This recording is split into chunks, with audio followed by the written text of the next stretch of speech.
Hello प्यारे दोस्तों, आप सभी को वेलकम है आपके अपने यूट्यूब चैनल लेना क्लासेज में। दोस्तों मैं नीतीश कुमार। हम सब यहाँ पर पढ़ा रहे हैं क्लास 10th का केमिस्ट्री का चैप्टर 2 जिसका नाम है अम्ल, भस्म और लवण। हमने इस चैप्टर का पार्ट 1 और दोस्तों पार्ट 2 दे चुके हैं। ये पार्ट 3 होने वाला है जिसमें हम सब यहाँ पे अम्ल, भस्म और लवण की टॉपिक को आगे दोस्तों बढ़ाने वाले हैं। तो आप सब फटाफट जुड़िए। और ये हम सब यहाँ पे क्लास 10 के बच्चों के लिए यहाँ पे मंजिल बैच आपको दे रहे हैं, ठीक है। तो ये जैसे हम पार्ट को पढ़ा करके खत्म कर देंगे तो फिर से हम सब आएंगे मैथ में और स्टार्ट करेंगे बहुपद चैप्टर, क्योंकि हम अभी तक मैथ में आपको वास्तविक संख्या दोस्तों पढ़ा चुके हैं, ठीक है।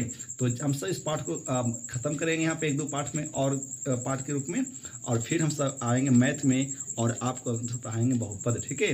तो आप जितने भी मेरे साथी हैं, यदि आप चैनल पर नए जुड़ते हैं तो चैनल को सब्सक्राइब कर दीजिएगा दोस्तों, और बेल आइकन को प्रेस करके वीडियो को लाइक और शेयर जरूर कर लेंगे। तो हम पिछले बार में जो पढ़े थे कि कुछ अम्ल और कुछ भस्म के गुण के बारे में पढ़े थे, ठीक है। और हम सब पढ़े थे क्या कि अम्ल का प्रकार और भस्म का प्रकार, ठीक है। अब बताए थे क्या कि अम्ल 2 प्रकार का होता है, एक दुर्बल अम्ल होता है, एक प्रबल अम्ल होता है। उसी प्रकार से भस्म भी 2 प्रकार का होता है ना। एक दुर्बल भस्म होता है और एक हमारा प्रबल भस्म होता है। इसके बाद हम सब पढ़े थे कुछ अम्ल और कुछ भस्म के गुण के बारे में। जैसे हम अम्ल की बात करें तो कुछ अम्ल जो है वो विषैले होते हैं, कुछ अम्ल का इस्तेमाल संक्षारक के रूप में किया जाता है ना। और कुछ अम्ल का प्रयोग जो है खाद बनाने में या विस्फोटक जैसे सामान को बनाने में किया जाता है, ठीक है। तो ये तमाम बातों को सब पार्ट 2 में देख चुके हैं दोस्तों, जाकर देखना है वहाँ पर आप सबको, है ना। अच्छे से उसको समझने का प्रयास करना है। हम सब यहाँ पर आगे का जो टॉपिक हमारा है इस चैप्टर का, तो वो 2 चीजें क्या क्या। तो एक तो है रंजक, एक क्या है रंजक, जिसे हम सब कहते हैं डाई। एक क्या है, एक हमारा रंजक है और एक हमारा है सूचक। रंजक और सूचक, है ना जी, रंजक और सूचक, जिसे हम सब इंडिकेटर कहते हैं। क्या कहते हैं हम सब इसे इंडिकेटर कहते हैं ना, याद रखिएगा। इंडिकेटर कहते हैं, ठीक है ना। तो ये 2 टॉपिक हमसे यहाँ पास कवर करने वाले हैं, रंजक और सूचक के बारे में, है ना, CATO, ठीक है। तो सबसे पहले हम बात करते हैं रंजक के बारे में, है ना, डाई के बारे में। आप अधिकतर बार सुनते होंगे जब आप कभी अपने घरेलू जीवन में जब आप किसी प्रकार के अपने बाल को पेंट करते होंगे ना, तो उस पर लिखा होता है क्या, डाई, हेयर डाई, है ना। हमारा हेयर डाई मतलब क्या है, मतलब पेंट करने वाला चीज, मतलब रंगने वाला चीज है। यानी हम सब जब रंजक की बात यहाँ पे करेंगे कि रंजक किसे कहते हैं, तो पहला बात निकल के आता है, वो निकल कर आता है कि रंजक किसे कहते हैं, डाई किसे कहते हैं। तो याद रखिएगा, बहुत सिंपल सा परिभाषा इसका रंजक का है कि रंजक किसको कहेंगे, तो वैसा पदार्थ जो विलयन में घुलने के बाद रंग उत्पन्न करता है ना, उसे हम सब क्या कहते हैं, रंजक कहते हैं ना। फिर से सुन लीजिए, वैसा पदार्थ जो विलयन में घुलने के बाद वो क्या करता है, रंग उत्पन्न करता है, तो हम सब उसे रंजक कहते हैं। बात समझ में आया कि रंजक क्या है।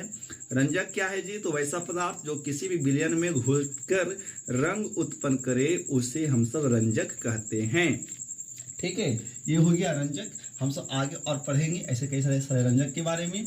फिर हम बात करते हैं सूचक। क्या बात करते हैं बाबू, सूचक किसे कहते हैं, इंडिकेटर किसे कहते हैं ना, इंडिकेटर किसे कहते हैं, ठीक है। सूचक का मतलब क्या है, तो सूचक मतलब अपने नाम छिपा हुआ, सूचक मतलब हमको सूचना देगा। यानी किसी विलयन में उपस्थित, है ना, किसी विलयन में उपस्थित या वैसा पदार्थ जो किसी रासायनिक विलयन के अम्लीयता या भास्मीयता के गुण को बतलाता है, तो हम सब उसे क्या बोलते हैं, सूचक कहते हैं, है ना। यानी वैसा पदार्थ जो किसी विलयन में उपस्थित अम्लीयता और भास्मीयता के गुणों को बतलाता है, तो हम सब वैसे पदार्थ को क्या बोलते हैं, सूचक कहते हैं, ठीक है। जैसे हम अभी अम्ल और भस्म का यानी कोई विलयन है, ठीक है, और उस विलयन को हम जैसे मान के चलिए कि हम अभी तक ये 2 हमें विलयन है, 2 एक प्रखनली है या 2 जार है शीशा का, है ना। अब इसमें विलयन भरा हुआ है, ठीक है, इसमें दोनों में विलयन भरा हुआ है इस प्रकार से। अब हमें ये पता करना है कि इस दोनों विलयन में, है ना, इसमें A नाम दे देते हैं और इसको यहाँ पे B नाम दे देते हैं। अब हमें ये पता करना है कि इसमें कौन सा विलयन अम्ल है और कौन सा विलयन भस्म है ना, कौन सा अम्ल है और कौन सा भस्म है। तो हम अभी इस पाठ में यही चीज तो पढ़ रहे हैं ना कि किसी विलयन की अम्लीयता और भस्मीयता को सब कैसे पहचानेंगे। तो यानी कौन सा विलयन अम्ल है और कौन सा विलयन भस्म है, इसकी पहचान हम सबसे पहले कैसे किए थे। यानी हम सबसे पहले जो पाठ स्टार्ट किए थे, हम सब उसमें पहचान किए थे स्वाद के आधार पर कि यदि कोई विलयन है और यदि विलयन का स्वाद यदि हमको खट्टा लगा तो हम सब उसको क्या कह देंगे, हम सब उसको अम्ल कह देंगे, ठीक है। और यदि कोई विलयन को चखने के बाद यदि उसका स्वाद कड़वा लगता है तो हम सब उसको क्या कह देंगे, यहाँ पे भस्म कह देंगे। ये पहली बात थी। जब इसके बाद आर्हेनियस आए तो उन्होंने क्या बताया कि हमें सभी विलयन को चख करके है ना नहीं बता सकते हैं हम सब कि कौन सा विलयन अम्ल है और कौन सा विलयन भस्म है। विलयन जब शब्द बोलते हैं केमिस्ट्री में तो याद रखिएगा कि वो एक प्रकार का क्या है, मिश्रण है, मतलब वो एक प्रकार का वो समांगी मिश्रण हो सकता है, याद रखना है ना। तो विलयन का मतलब किसी प्रकार का वो घोल है वो। तो जब आर्हेनियस आए तो आर्हेनियस ने क्या बताया कि वैसा पदार्थ है ना या वैसा विलयन जो जल में घुल जाने के बाद यदि हमें वो H+ आयन देता है, क्या देता है हमें, यदि हमें वो H+ आयन देता है तो हम उस विलयन को क्या कहेंगे, हम सब उस विलयन को यहाँ पे अम्ल कहेंगे। और वैसा विलयन जो जल में घुल जाने के बाद OH- आयन देता है, क्या देता है, OH- आयन देता है, तो हम सब उसको क्या बोलेंगे, हम सब उसको भस्म कहते हैं। ऐसा आर्हेनियस का कहना था। फिर हम सब यहाँ पे एक और दो चीजों को हमने पढ़ा यहाँ पे, है ना।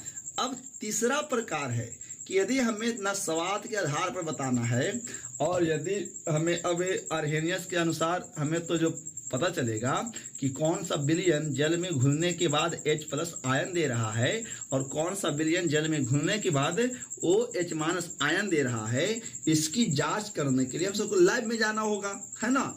तो अब हम सब एक ऐसे पदार्थ का इस्तेमाल करेंगे, है ना, जिसके सहायता से हम ये भी पता कर सकते हैं कि कौन सा विलयन हमारा अम्ल है कि कौन सा हमारा विलयन क्या है, भस्म है। तो उस पदार्थ का क्या नाम है, उस पदार्थ का नाम है सूचक यानी इंडिकेटर, है ना। हम सूचक के माध्यम से ये भी पता कर सकते हैं कि कौन सा विलयन अम्ल है और कौन सा विलयन भस्म है, ठीक है।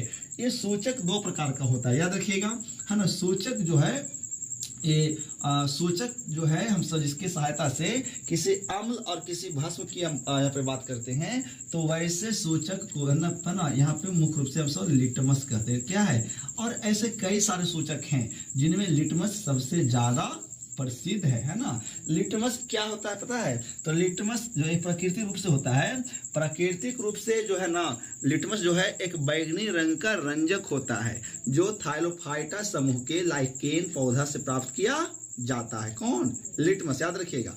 जो प्राकृतिक लिटमस है वो है ना, लिटमस का जो रंजक होता है वो बैगनी होता है, ठीक है ना।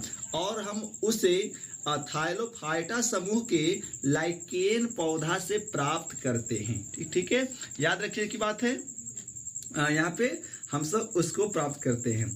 अब जो प्राकृतिक रूप से तो ये हो गया, लेकिन जो मानव ने बनाया है, जो मानवकृत लिटमस है, वो लिटमस दो प्रकार का, एक कागज का टुकड़ा होता है ना, और वो दोनों एक लाल लिटमस होता है और एक नीला लिटमस होता है, याद रखिएगा। जैसे दो लिटमस पत्र है, पत्र मतलब कागज का टुकड़ा रहेगा, है ना, और ये एक लाल होगा और एक क्या होगा, नीला होगा। तो ये कौन लिटमस है, तो ये है मानव निर्मित लिटमस। हम ये दोनों की सहायता से भी पता कर सकते हैं कि इस बर्तन में यानी कौन से प्रणाली में जो रखा हुआ विलयन है वो हमारा अम्ल है कि वो हमारा भस्म है।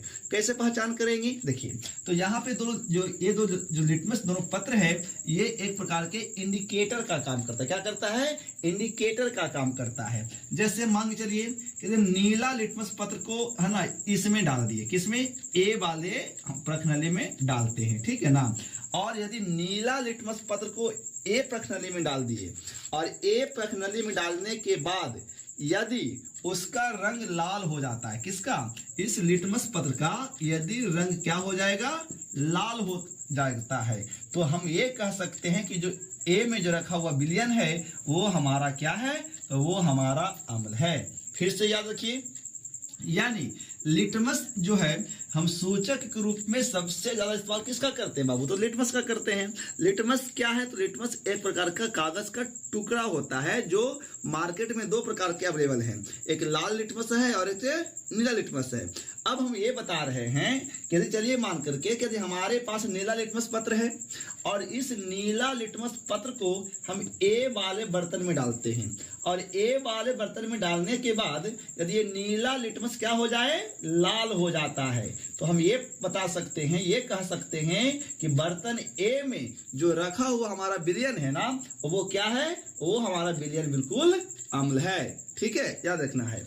यदि हमारे पास नीला लिटमस पत्र ही है और नीला लिटमस पत्र को हम बी बर्तन में डालते हैं, ठीक है ना, और बी बर्तन में डालने के बाद ये नीला लिटमस पत्र नीला ही रह जाता है, यानी इसके में कोई बदलाव नहीं आता है, तो हम ये कह सकते हैं कि जो हमारा बी में जो रखा हुआ विलयन है वो हमारा क्या है बाबू? वो हमारा भस्म है। बात समझ में आ रहा है इतना बात? तो ये हो गया जांच किससे? ये जांच हुआ नीला लिटमस पत्र से, है ना। यदि हमारे पास लाल लिटमस पत्र हो, क्या हो हमारे पास? यदि हमारे पास लाल लिटमस पत्र हो और लाल लिटमस पत्र से हमें ये दोनों विलयन को जांच करने की बारी आएगी कि कौन सा विलयन अम्ल है और कौन सा विलयन भस्म है, तो हम लाल लिटमस पत्र से भी जांच कर सकते हैं। कैसे? समझिएगा। यदि हमारे पास लाल लिटमस पत्र है, ठीक, लाल लिटमस पत्र को हम बर्तन ए में डालते हैं। ए में डालने के बाद यदि ये लाल लिटमस पत्र लाल का लाल ही रह गया, तो हम ये बताएंगे कि बर्तन ए में जो रखा हुआ विलयन है ना, वो हमारा क्या है? वो हमारा अम्ल है। ठीक है, वो हमारा क्या है? अम्ल है। लेकिन जैसे ही लाल लिटमस पत्र को यदि हम बी बर्तन में डाल दिए और बी बर्तन में डालने के बाद ये लाल पत्र बिल्कुल क्या हो गया? नीला हो गया, यानी जो लाल पत्र था, जो लाल लिटमस पत्र था, वो बिल्कुल नीला हो जाता है बी में डालने के बाद। तो हम बी को क्या कहेंगे बउआ? कि बी को हम कहेंगे कि वो ये हमारा क्या है जी? बी हमारा भस्म है। ठीक है, यानी इस प्रकार से सूचकों का इस्तेमाल करके भी हम कई सारे विलयन को पता कर सकते हैं कि कौन सा विलयन हमारा अम्ल है कि कौन सा हमारा विलयन क्या है? भस्म है। बात समझ में यहाँ तक आ रहा है ना, कि रंजक का मतलब क्या होता है और ये सूचक का मतलब क्या होता है। ठीक ना, एक बार डॉट नहीं रखना है कि जो नीला लिटमस पत्र है, नीला लिटमस पत्र को यदि हम, है ना, किसी विलयन में डालते हैं और वो लाल हो जाता है, तो इसका मतलब है कि वो विलयन अम्ल है। यदि नीला लिटमस पत्र को किसी विलयन में डालते हैं और वो नीला का नीला ही रह जाता है, तो इसका मतलब है कि वो भस्म है। ठीक, ये किसके लिए बात है? तो ये बात है नीला के लिए। यदि हम यहाँ पे एक मिनट,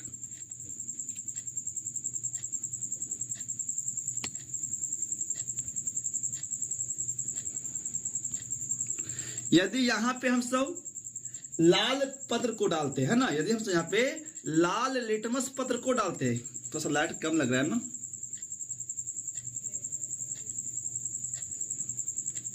यदि हम सब यहाँ पर लाल लिटमस पत्र को बर्तन ए में डालते हैं, बर्तन ए में डालने के बाद यदि ये लाल का लाल ही रह जाता है, तो हम ये बता सकते हैं कि बर्तन ए में जो रखा हुआ पदार्थ है वो हमारा बिल्कुल क्या है? अम्ल है। ठीक, अब यदि हम लाल पत्र को बर्तन बी में रखें और बी में रखने के बाद ये लाल पत्र यदि क्या हो जाता है? ये नीला हो जाता है, तो हम सब ये कहेंगे कि ये हमारा क्या है? ये हमारा भस्म है। ठीक है, यानी इस प्रकार से हम लिटमस पत्र की सहायता से भी क्या कर सकते हैं? पता कर सकते हैं कि कौन सा विलयन हमारा अम्ल है कि कौन सा हमारा विलयन यहाँ पे बाबू भस्म है। आइए अब हमसे यहाँ पर आगे की बात करेंगे कि प्राकृतिक में, है ना, प्रकृति में कौन कौन से अम्ल और कहाँ कहाँ पाया जाता है। तो कुछ प्रकृति स्रोतों से जो हमें अम्ल प्राप्त होते हैं वो हमें याद रखना है, बहुत इंपॉर्टेंट एक टॉपिक जो हम आगे देंगे अभी आपको, है ना। यहाँ से इस पार्ट से साइंस में 1 से 2 नंबर का सवाल बिल्कुल आने वाला है, तो आप वीडियो के अंदर बने रहना है, आप वीडियो को अच्छे से देखना है, ठीक है, और अच्छे तरीका से आप इसको याद रखना है। तो आइए हमारा जो नेक्स्ट जो टॉपिक पढ़ने वाले हैं क्या पढ़ेंगे बाबू? पता है पढ़ेंगे क्या? कुछ प्राकृतिक स्रोतों में पाए जाने वाले अम्ल, है ना। कुछ प्राकृतिक स्रोतों में पाए जाने वाले अम्ल, कि कौन कौन से ऐसे प्राकृतिक स्रोत हैं जिसमें कौन कौन सा अम्ल पाया जाता है उसके बारे में, ठीक है ना। एक मिनट थोड़ा सा, तो ये हो गया। तो अब हम सब यहाँ पर आगे क्या पढ़ने वाले हैं, अब हम सब आगे पढ़ने वाले हैं कि कुछ प्राकृतिक स्रोतों में पाए जाने वाले अम्ल, है ना, कि कौन कौन से ऐसे प्राकृतिक स्रोत हैं जिसमें कौन कौन से अम्ल पाया जाता है, ठीक है ना। वो आपको एग्जाम में चार्ट में भी आपको देंगे यहाँ पे। इससे 2 से 3 नंबर का सवाल दोस्तों बहुत आने था, है ना, वो हमेशा आएगा। ये नहीं कि 10th में ही आएगा, आगे भी आएगा यदि आप कोई चीज़ की तैयारी करते हैं तो ये आपको समझने की बात है। तो आइए हम यहाँ पे इसको लिखते हैं अच्छा तरीका से। जैसे नंबर 1 में लिखते हैं, है ना। नंबर 1 में हम बात करेंगे यहाँ पे, नंबर 1 में बात किए संतरा, या हम सब एक तरफ पता क्या लिखेंगे, हम सब एक तरफ लिखेंगे पदार्थ के नाम,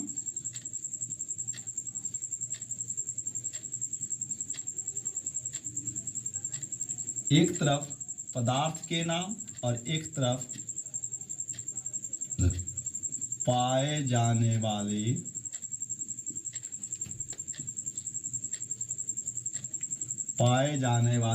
अम्ल, है ना। तो पदार्थ के नाम और पाए जाने वाले अम्ल। तो पहला हम बात करेंगे संतरा, किसका बाबू, हम सब यहाँ पर जो पहला बात करने वाले वो संतरा या नींबू का रस, है ना जी। ये संतरा या,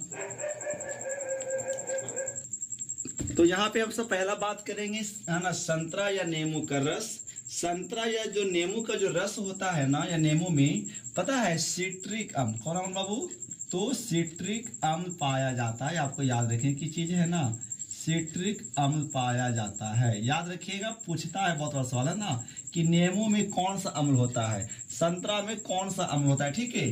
तो पहला क्या हो गया, पहला हो गया संतरा या नींबू। फिर दूसरा है सेब, सेब भी, यानी अब समझ में आया बात कि सेब भी हमारा क्या है, एक प्रकार से सेब भी हमारा एक प्रकार से अम्लीय पदार्थ है। क्यों, क्योंकि सेब में जो है मौलिक अम्ल, कौन बाबू, सेब में हमारा जो है मौलिक अम्ल पाया जाता है ना जी। कौन सा अम्ल, मौलिक अम्ल होता है। सेब के बाद हम नंबर 3 की में देखेंगे, नंबर 3 में पढ़ेंगे इमली के बारे में। किसके बारे में, इमली के बारे में। इमली में कौन सा अम्ल पाया जाता है ना, बताइए। यदि आपको पता होता तो कमेंट करिएगा, है ना। यदि इमली की बात पता है कि इमली में कौन सा अम्ल पाया जाता है तो बताना है आपको कमेंट करके, ठीक है, कि इमली में कौन सा अम्ल है। तो इमली में जो हमारा अम्ल पाया जाता है वो टारटरिक अम्ल, कौन अम्ल जी, टारटरिक अम्ल, है ना, टारटरिक अम्ल पाया जाता है, ठीक ना। अब नंबर 4 की बात करिए, नंबर 4 में देखेंगे हमसे यहाँ पर सिरका, है ना। सिरका आप जानते होंगे, ठीक है ना। सिरका को क्या कहते हैं बताओ, हम सब सिरका को कहते हैं बेगिनर, क्या कहते हैं, बेगिनर कहते हैं अंग्रेजी में, है ना जी। तो सिरका में कौन सा अम्ल बाबू, तो सिरका में होता है एसिटिक अम्ल, कौन होता है, सिरका में होता है एसिटिक अम्ल, है ना। सिरका में कौन अम्ल, सिरका में होता है एसिटिक अम्ल। नंबर 5 की बात करिए, नंबर 5 में कौन अम्ल होगा, तो सिरका के बाद बात करेंगे दही का, किसका, दही का, है ना। दही में कौन सा अम्ल, तो दही में होता है लैक्टिक अम्ल, कौन अम्ल, दही में हमारा होता है बाबू लैक्टिक अम्ल होता है, याद रखिएगा। क्यों ऐसा होता है, क्योंकि दही का निर्माण लैक्टोबैसिलस नामक जीवाणु से होता है। तो स्पष्ट बात है कि उसके नाम पर ही उसका अम्ल होगा ना, इसीलिए दही में कौन सा अम्ल, तो दही में होता है हमारा लैक्टिक अम्ल। अब नंबर 6 की बात करिए, नंबर 6 में दही के बाद होता है टमाटर, दही के बाद होता है बाबू टमाटर, है ना। टमाटर में कौन सा अम्ल, टमाटर में बताओ, टमाटर में कौन सा अम्ल होता है जी, टमाटर में कौन सा अम्ल होता है बाबू, तो टमाटर भी आपका क्या है, वो एक प्रकार का बिल्कुल अम्लीय पदार्थ है। तो टमाटर में होता है ऑक्जेलिक अम्ल, क्या होता है, ऑक्जेलिक अम्ल होता है ना जी। किसमें होता है? ऑक्जेलिक अम्ल होता है। सतमा की बात करिए, जो सतमा हमारा है ना, टमाटर के बाद कौन अम्ल? ऑक्जेलिक अम्ल। सतमा जो पढ़ेंगे हम सब देखेंगे अमाशय रस, है ना, हमारे पेट में, ठीक है ना, अमाशय रस। ये तो बहुत बार पढ़ाए हूँ बायोलॉजी में आप सबको मैं कि टमाटर में कौन अमाशय रस में कौन सा होता है जी? अमाशय में होता है हाइड्रोक्लोरिक, हाइड्रोक्लोरिक, याद रखिएगा, है ना, यानी हमारे अंदर भी अम्ल होता है पेट में, तो जो ढकार होता है ना, वो खाना पचता है, ठीक है। अब सतमा के बाद से नंबर 8 देखेंगे, नंबर 8 को देखेंगे। 8 में है चाय। चाय भी यानी एक प्रकार का क्या है हमारा? अम्लीय पदार्थ, याद रखिएगा, क्योंकि चाय में भी अम्ल पाया जा रहा है। तो चाय में कौन सा अम्ल? चाय में होता है टैनिक अम्ल। कौन अम्ल बाबू? चाय में होता है टैनिक अम्ल, है ना। ये सब बात अब याद रखना है, बहुत इंपॉर्टेंट है। अब नंबर 9 की बात करिए। नंबर 9 में कौन सा अम्ल? विटामिन सी में। तो विटामिन सी बताओ, विटामिन सी में कौन सा अम्ल? विटामिन सी में कौन सा अम्ल? विटामिन सी में होता है ना, एस्कॉर्बिक अम्ल। कौन होता है? एस्कॉर्बिक, एस्कॉर्बिक अम्ल, है ना, याद रखिएगा। विटामिन सी में कौन सा अम्ल? तो इसमें होता है एस्कॉर्बिक अम्ल। और पता है एस्कॉर्बिक अम्ल विटामिन सी से पूरा होता है। जब हमारे शरीर में विटामिन सी की कमी हो जाती है तो हमारे, है ना, क्या होता है शरीर में, और यानी हमारे दांत में खास करके, तो ये एस्कॉर्बिक जो होता है ना, वो हमारे दांत में होता है, ठीक है, रिपायरिया का होता है एस्कॉर्बिक अम्ल। अब नंबर 10 में देख लीजिए, है ना, लाल चींटी में। किसमें? लाल चींटी में। लाल चींटी में कौन सा अम्ल बाबू? तो लाल चींटी में है फॉर्मिक अम्ल। कौन बाबू? फॉर्मिक अम्ल, है ना। और फॉर्मिक अम्ल का एक नाम और है ना, याद रखिएगा, फॉर्मिक अम्ल का एक नाम और है यहाँ पे, ठीक है। लाल चींटी में कौन सा अम्ल? फॉर्मिक अम्ल होता है। फिर 11वां की बात नंबर कर लीजिए। नंबर 11वां में देख लेना है नेटल के डंक। क्या देखना है बाबू? देखना है नेटल का डंक। नेटल के डंक में कौन सा अम्ल? तो इसमें होता है मेथेनॉइक अम्ल। क्या होता है बाबू? मेथेनॉइक, मेथेनॉइक अम्ल होता है। किसमें? नेटल के डंक में। तो ये था क्या कि कुछ ऐसे प्राकृतिक स्रोत हैं जिनमें कौन कौन सा अम्ल पाया जाता है, ठीक है ना। तो एक बार फटाफट इसको देख लेना है। यहाँ पे संतरा या नींबू में कौन सा रस बाबू? तो संतरा या नींबू में होता है सिट्रिक अम्ल, है ना। सेब में मौलिक अम्ल, इमली में होता है टार्टरिक अम्ल, सिरका में एसिटिक अम्ल, दही में लैक्टिक अम्ल, टमाटर में ऑक्जेलिक अम्ल, अमाशय रस में हाइड्रोक्लोरिक अम्ल, चाय में टैनिक अम्ल, विटामिन सी में एस्कॉर्बिक अम्ल, लाल चींटी में फॉर्मिक अम्ल, नेटल के डंक में होता है मेथेनॉइक अम्ल, ठीक है। तो ये था कि कुछ ऐसे प्राकृतिक स्रोत हैं जिनमें कौन कौन से अम्ल पाए बाबू जा रहा है, ठीक है। अब हम सब आगे पढ़ेंगे, टॉपिक हमारा होगा कि अब हम सब यहाँ पर करने वाले हैं क्या? अम्ल और धातु के साथ अभिक्रिया, यानी अम्ल और भस्म को ना जब हम धातु से अभिक्रिया कराएंगे तो देखेंगे कि कौन कौन सा पदार्थ, है ना, अभिक्रिया के बाद बनता है ना, और कौन कौन सा गैस की उत्पत्ति होता है, ठीक है। तो इसका हम सब एक पूरे वीडियो में देखने वाले हैं। तो ये पार्ट 3 हम आपको दिया है यहाँ पे, है ना, कि रंजक क्या है, सूचक क्या है, हम सब कैसे सूचक के माध्यम से कर पाएंगे कि कौन सा विलयन अम्ल है, कौन सा विलयन हमारा भस्म है। फिर हमने दूसरा पढ़ा यहाँ पे क्या कि कुछ ऐसे प्राकृतिक स्रोत जिसमें अम्ल पाए जाते हैं, तो कौन कौन से ऐसे प्राकृतिक स्रोत हैं जिनमें कौन कौन सा अम्ल पाया जाता है, ठीक है। तो आपको ये पूरे नाम यहाँ दोस्तों याद रखने की आवश्यकता है। आप हमेशा याद रखिएगा इसको, यहाँ से 1 से 2 नंबर सवाल दोस्तों आने वाला है, ठीक है। इसके हम सब आगे के जो बात वीडियो में देखेंगे क्या कि अम्ल और भस्म के साथ धातु की अभिक्रिया, मतलब धातु के साथ अम्ल और भस्म की अभिक्रिया, कि जब धातु के साथ कोई अम्ल अभिक्रिया करे तो क्या होगा, कोई धातु के साथ भस्म की अभिक्रिया करेगा तो क्या होगा। हो सकता है कि अम्ल और भस्म आपस में ही अभिक्रिया कर ले तो क्या होगा, है ना। तो अभिक्रिया जब सब पढ़ने वाले हैं वो हम सब पार्ट 4 में दोस्तों पढ़ने वाले हैं। आशा करते हैं कि आज का सीरीज आपको बहुत अच्छे समझ में आया होगा, बहुत दोस्तों अच्छा लगा होगा समझ करके, है ना। तो इसी प्रकार से आप वीडियो को दोस्तों देखते रहना है। हम ये जो बैच आपको यहाँ पर दोस्तों दे रहे हैं, ये बिल्कुल हम आपको यहाँ पे 2026 के बच्चों के लिए बैच दे रहे हैं। ये हमारा मंजिल बैच है, तो आप इस बैच से जुड़िए और खूब सारी चीज़ों को प्यार दीजिए, है ना। और यहाँ पे दोस्तों आपको अच्छे से याद करना है, पढ़ाई करना है, ताकि हम यहाँ पे 400 नंबर को पार कर पाएँ। आशा करते हैं कि समझ में आया होगा दोस्तों। तो मिलते हैं कल के क्लास में, तब तक नमस्कार, जय हिंद, वंदे मातरम।